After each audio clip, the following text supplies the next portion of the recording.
If you want a drink, well, you come right on in. Just watch your step, cause we're all wanted men. Where do you get the blue milk? Don't ask, it'll quench your thirst. We all know round here, Solo always does shots first. Singing yup no, raise your glass, and sing yup no. Sing it with me. Transmission commencing. Okay, Gundark. Trying this again. Are you excited? You're going to see you're starting an hour and a half drive to go see the Solo a Star Wars story. Yes, I'm excited. I've got qualms about it, like we talked about on our Solo Expectations episode, but I'm pretty psyched since we recorded that episode. They had the Solo premiere, and the review embargo was lifted pretty early, and the reviews have been pretty positive. Wait a second. I don't know what it said on Rotten Tomatoes right now, but not like tanking critically, but then The Last Jedi didn't tank critically either, so Hey, what's going on? Yeah, this is how strong my boycott feelings have remained, even though I hate the word boycott, is that we're driving an hour and a half, and I'm just driving along. There's no other movies that show at 6 p.m. So I don't even know. Anything for you to No. go to? The next movies are like at 7. We're in trouble.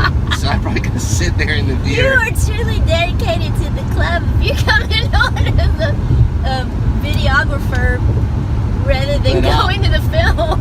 My only Solo experience will be the sweet irony of your excitement now versus your crushing hopelessness when you walk out, which I will be there to document. Don't get excited. Or you're just, the yoke of mediocrity that they're gonna hang over your shoulders.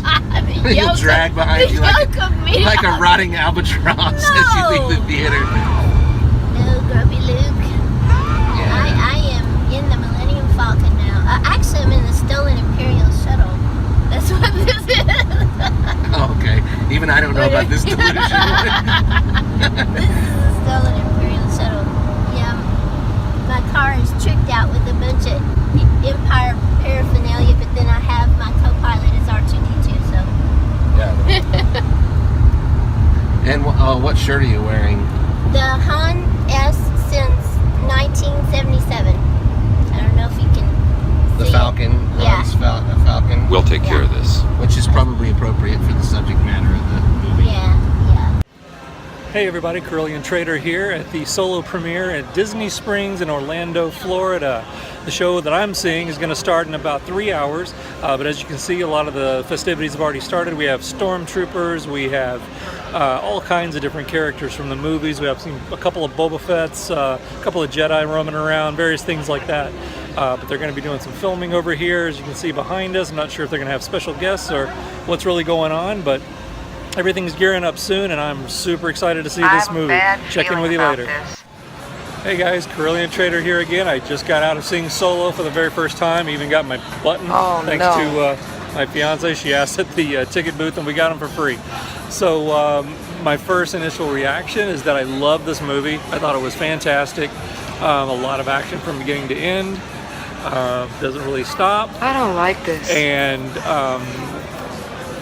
Alden Ehrenreich does a fantastic job, but I gotta say, Donald Glover is Lando Calrissian. He is absolutely Lando Calrissian. Even his voice, his mannerisms, every single thing that he says and does is exactly spot on perfect. So right now, see this movie. It's amazing. I loved it. I know this is initial impressions and it could change, but I really doubt it. So I'm relieved to say that I'm leaving the theater 100% with a better feeling than I did after Last Jedi. So, signing off for now. We'll see you soon.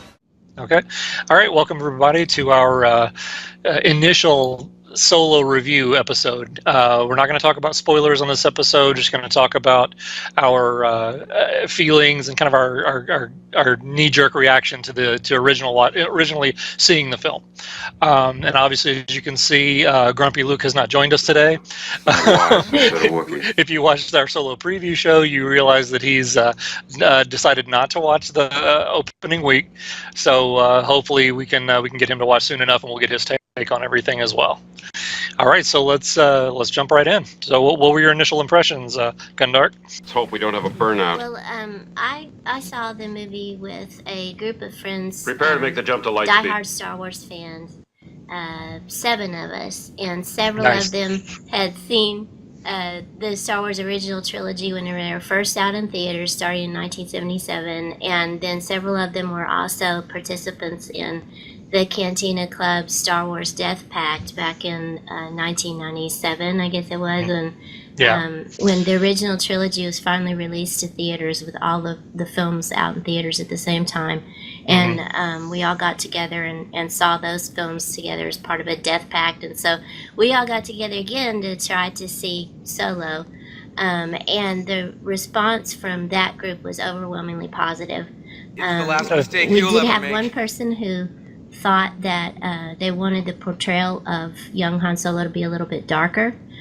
Because the movie is really light-hearted, but I didn't have a problem with that because it's set in the period well before Han is the person that we meet in Star Wars: A New Hope.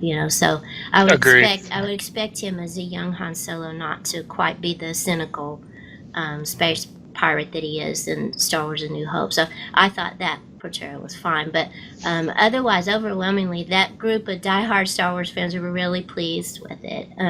Me personally, the one problem I had with it was I was a little bit disappointed in the script, because I mentioned going into the film that was one of my big expectations, that I wanted a really wonderful script, since it was being produced by Lawrence Kasdan, who wrote Empire Strikes Back and Return of the Jedi, and Raiders of the Lost Ark. And I was kind of expecting something more similar to Raiders of the Lost Ark. I don't like this. The disappointment I had in the script was I felt like Raiders of the Lost Ark is real generic adventure, but the script made it really entertaining by having unusual, quirky twists and turns in a generic adventure, and I was expecting more of that.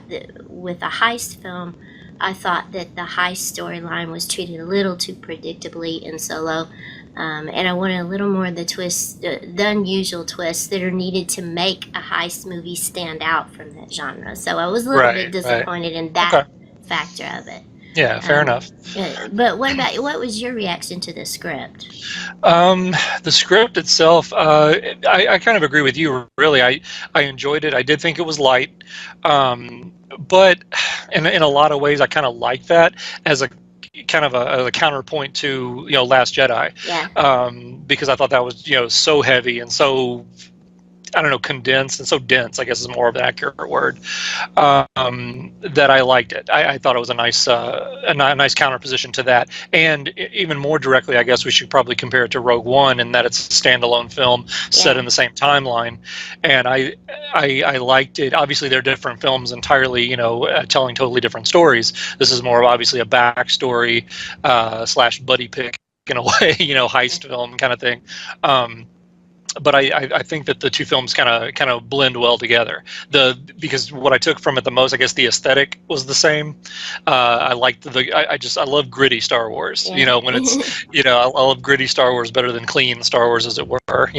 Which has always been one of the appealing aspects of Star Wars versus, say, like a Star Trek, which I love Star Trek, as you know. But it's everything is antiseptically clean in Star Trek, whereas Star Wars looks like it lived in universe. Yeah. And I've always liked that. So I don't know. I liked it from that aspect. The aesthetics of it really, really appealed to me. Yeah, the comparison to Rogue One is interesting, since even though it's got the gritty aspect to Solo, like Rogue One, it, like you said, is a much more lighthearted adventure. And what it reminded me of most was the Brian Daley Han Solo adventure novels. Yeah, I don't know if you read those. I did. Back in the 1970s and 80s, when the Mm-hmm. original trilogy was being produced, writer Brian Daley was commissioned to write a trilogy of novels about Han Solo's adventures prior to A New Hope, and those were fun smuggling adventures, you know. Right. And he was also the scriptwriter for the Star Wars radio show that ran on National Public Radio back in the 80s. So he had a really neat connection with Star Wars. And this movie, in its kind of fun adventure aspect, where you see is kind of a side story of original trilogy characters but doing their own thing away from the central story arc of the saga films. It really reminded me of those novels in that respect. So a fun adventure, I thought was cool. Yeah, I completely agree. Fun was a key word for me on my review here. That's what I took from this. It was fun. Yeah, it might have been lighthearted, but that's exactly what I apparently wanted. Okay, let's go then to the characters. For me, the characters, the problem that I had with the script was balanced out by the excellence of the characters. As I thought that they were treated beautifully. The actors were excellent, and I was really surprised. And we were worried with our expectations about Alden Ehrenreich playing the young Han Solo, and I was really surprised by how charming his performance was. He is not Harrison Ford by any means, but no one could be.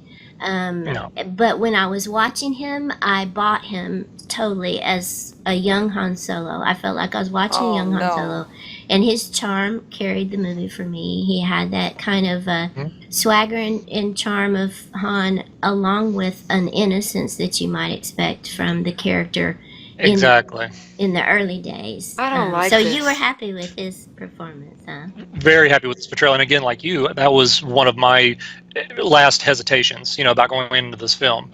I was very confident about Donald Glover, which I know we'll talk about here in a second, but I didn't have any worries about him and his portrayal, what that was going to be like. But yeah, you just didn't know about Alden Ehrenreich. What is he going to do? He's an unknown commodity. Is he going to pull this off? And I think he did. I agree 100% with what you said. I never once thought I was watching Harrison Ford, but at the same time, Harrison Ford didn't portray Han at this point in his life. Yeah. So there is an innocence about what Alden brought to the role that I thought was perfect for. I mean, we've got to categorize what time this is. This is roughly 10 years before A New Hope, so he's in his early 20s. At this point, Han is. So I thought that was perfect. And like you said earlier, this is before he gets into more of his darker phase, where he already is, and more cynical Han, like we meet in A New Hope. Yeah. So I thought it worked perfectly. I was completely sucked in. I was never once sitting here, questioning his portrayal or his role. Yeah. I thought he pulled it off really well. Yeah, and the connection with Chewbacca was outstanding. I had worried about that going into the film. Would it be convincing? Because you have just an hour and a half, 2 hour film to try to establish a relationship that has become iconic through several films. And they did a wonderful job, and we won't give any spoilers about that, except that the relationship between them is beautifully established, and it's just absolutely it was really fun to watch. Yeah, it was phenomenal. I was completely caught up in what they did as far as the initial meeting and all that, and I bought into it completely. I absolutely loved that idea. Okay, how about Lando? Donald Glover is Lando. Oh, I mean, that's a different take. That I actually felt like I was watching, Billy D. Williams at times. It was Uncanny Valley, wasn't it? It really was. It was uncanny. CGI. They didn't have to have CGI, but right, you felt like you, from the moment that he's first on screen, you feel like a young Billy D. Williams is there. I mean, in the mannerisms, the voice. The voice is what got me. It's like, because there were a couple of shots when you heard his voice before you saw him, and I was like, Captain Lando Calrissian. What's that? That's Billy D. Williams. I mean, he nailed his voice. Yeah. So that. But yeah, he was phenomenal. Too, that he wasn't it wasn't an imitation. No. It takes really, really fine actors, strong actors, to take iconic characters that are already associated with iconic performers and then to make those characters their own. And I never felt that I was watching a shallow imitation of No. Billy D. Williams playing Lendo.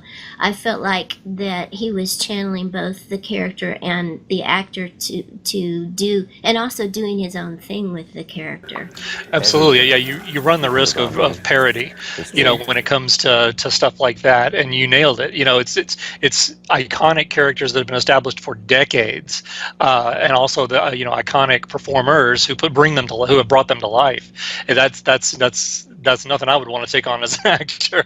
That's just there's almost no way to succeed at that, but they managed to pull it off in this film for sure. Yeah, one of the Death Pack members made an interesting comment. That she leaned over to me during a scene with Donald Glover, and she said he embodies the character without being a caricature. Right. So you felt like he really was Lando, and for me that was the outstanding performance, and it really made me want to see a Lando film. Oh yeah, absolutely. I mean, I could see that happening. I could see them doing a spinoff that's a Lando film, and again, I don't want to get into too much spoiler stuff here. Obviously, we're not going to talk about what really happens in the end of the film and all that. But yeah, I could see that happening at some point. Captain Lando. So I left the film hoping to see more adventures with the new young incarnations of these characters. So that to me was the really strong point, the highlight of the film, is that I enjoyed the performances and I want to see these characters again. Right. It left me wanting more, which a good film is supposed to do. It doesn't stay too late to the party, but it doesn't leave too early either. You know what I mean? It was like just enough to get you going. It's like, ooh, I want to see some more of that. Yeah. But it was really well done. Really well done. So apart from the iconic sort of legacy characters, what do you think about the new characters brought into this film? How do you think they were portrayed, and do you think they added or took away from the film in any way? I think they added. But I would have liked a little more attention to some of them, and because this is spoiler free, I won't give away anything. I would have liked a little more screen time for some characters that we could talk about when we do a more in-depth analysis with spoilers. But I did love the character of Kira, and I'm interested with what they were doing with that character. Very well portrayed, and there were some moments that I really would like to talk about with her whenever we get to the spoiler review that I found very interesting. So yeah, I thought that the additional characters for the most part were strong, but still for me what carried the film was the iconic characters were so well portrayed. Right. Yeah, absolutely. That completely carried the film for sure. Okay, so tell me a little bit about your event. You actually attended a fan event? Oh, yeah. I went to the fan event actually before opening night. I guess they have a premiere fan event the night before the movie actually opens on the 24th. And we picked up some merchandise. Let me see what I have here. This was at the Malco Theater chain. And they were giving this away as part of the fan event. I don't know if we can see the... Yeah, raise it up a little bit. Yeah, there you go. Very nice.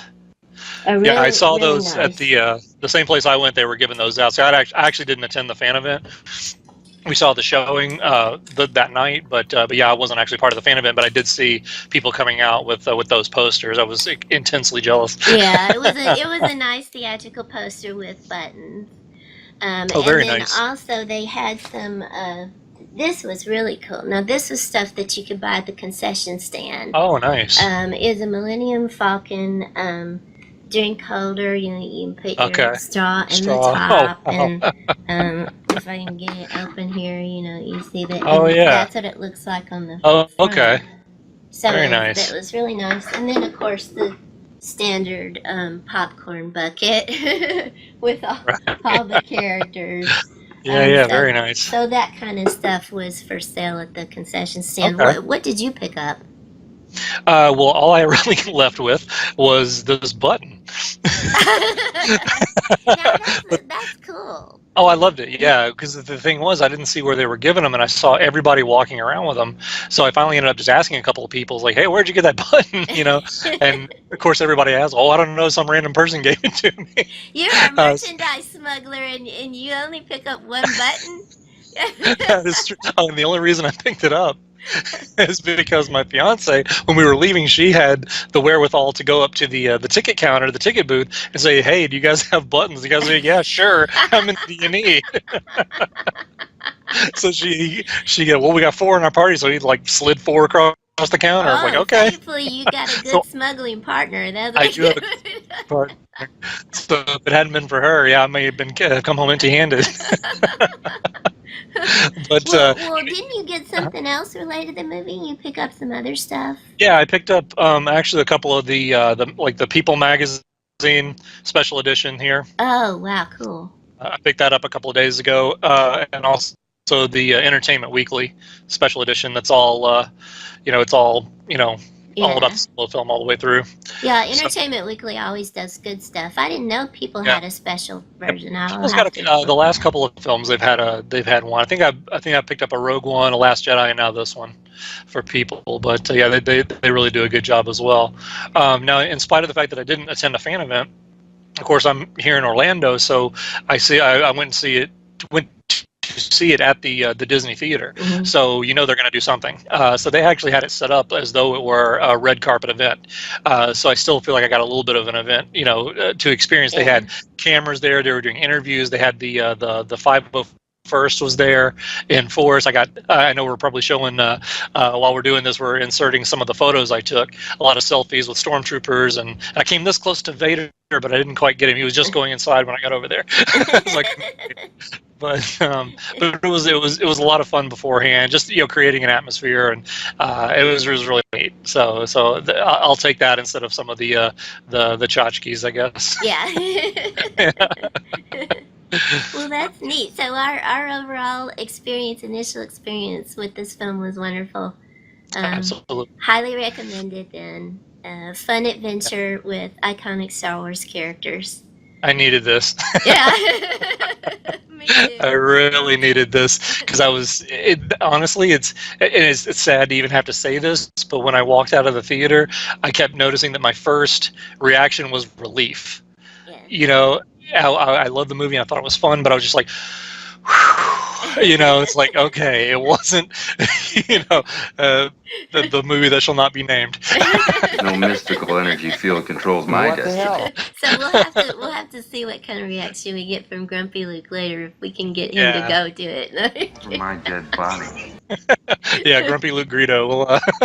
We'll see what his take is on it. I'm very interested to find out, honestly. It's not wise to upset a Wookiee. Okay, well that's probably a wrap, unless you've got anything else you want to add. No, I guess that we will be putting together a more in-depth review with spoilers and analysis of the film that you can look for on our podcast later. And thanks for joining us, and highly recommended. Go out and see the new Solo: A Star Wars Story. What a piece of junk. And I haven't mentioned this too much yet, but join us on all the social media platforms we've got out there. We're on Facebook. We've got a group. We've also got just a regular Facebook page. Just go onto Facebook and search Cantina Club. Also on Twitter, it's at 78 Cantina. So I've got a lot of activity on there. I'm doing a lot of posting, and I'll post all the links there for the latest episodes. So definitely check us out and let us know what you think. Cool. Thanks for joining us. Absolutely. Thanks a lot, guys. See you next time. Bye. We all know around here, the Solo always does shots first. Singing yup no, yup yup. You're singing yup no, cha-cha. Yup no, yup. At the Cantina Club.